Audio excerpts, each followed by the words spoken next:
A group of 5 people are gathered in a motel room in Busan, South Korea. The door is closed and an electric fan is running in the room. One person gets up to turn off the lights, while the rest lie down, preparing to sleep. There is an unsettling silence in the air, only broken up by the gentle whirring of the fan. The 5 people hope that they will never wake up again. This was the story of a group of individuals aged 19 to 27 who had met through online chat rooms and attempted to take their own lives in March of 2007. And although it was unsuccessful, this incident highlighted an intriguing urban legend in Korea that keeping an electric fan on while sleeping in an enclosed room can kill you. Why did people believe in such a bizarre idea? The fear of death by electric fan or fan death is actually one that has a long-standing history. One of the earliest written accounts of fan death dates all the way back to 1935, during the Japanese occupation of Korea. A serial novel which ran in one of the biggest newspapers at the time contained the following passage. "There is no fan inside the bedroom because mother finds it too cold. I don't know who she heard it from, but ever since she heard that keeping the fan on while sleeping can kill you, she always makes the rounds throughout the bedrooms to check that no fans are still on." So, does this creepy theory hold any water? Should we be concerned about using our electric fans while sleeping?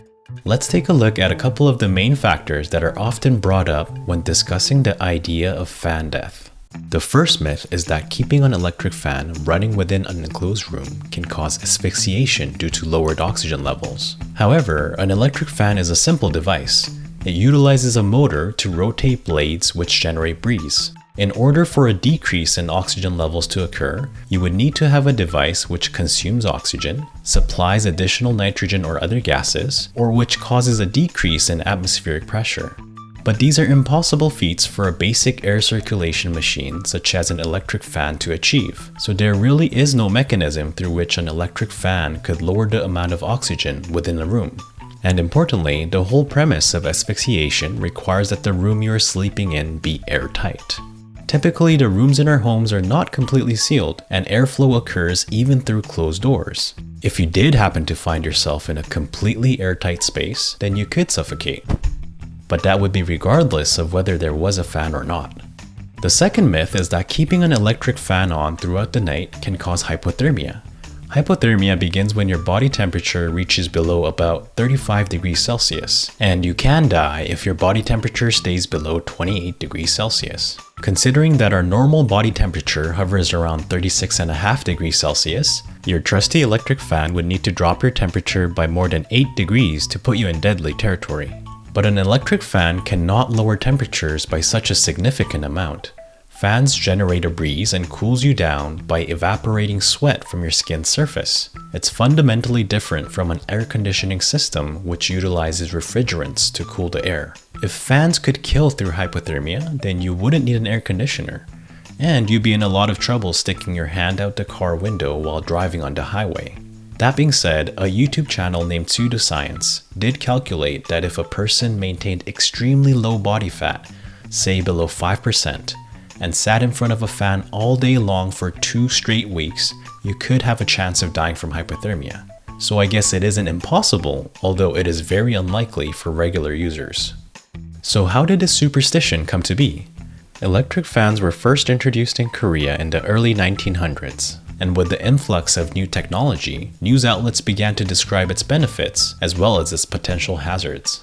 These precautions came to be exaggerated over time, and it was exacerbated as news agencies reported on incidents of fan death on television, even until the early 2000s. If we take a look at the reported cases of fan deaths, we find several similarities. Typically, the deaths occurred in the summer, the victims were elderly people or were individuals that had underlying conditions, such as alcoholism or heart problems, and they were sleeping in a cramped room without access to air conditioning. Thus, it's likely that fan deaths were actually instances of already vulnerable people who passed away from pre-existing conditions, which may have been made worse by extreme heat and humidity, with no other method than an electric fan to try to keep themselves cool. In fact, we regularly hear of casualties during heat waves all around the world. But in this case, it seems that news outlets had misattributed the cause of death to the electric fans that happened to be found running in the rooms of the victims. Whether the spread of this misinformation was intentional or not is certainly made for sensational headlines.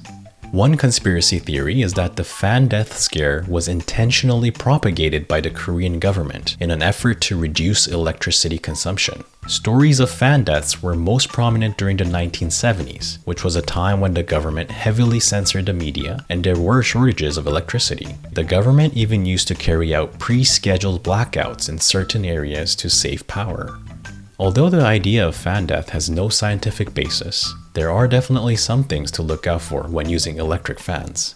It's a good idea to keep your fan blades clean so that you don't inhale excess amounts of accumulated dust. If you find that the motor on your electric fan is getting hotter than usual, you should turn it off and allow it to cool down so that it doesn't overheat and create a fire hazard.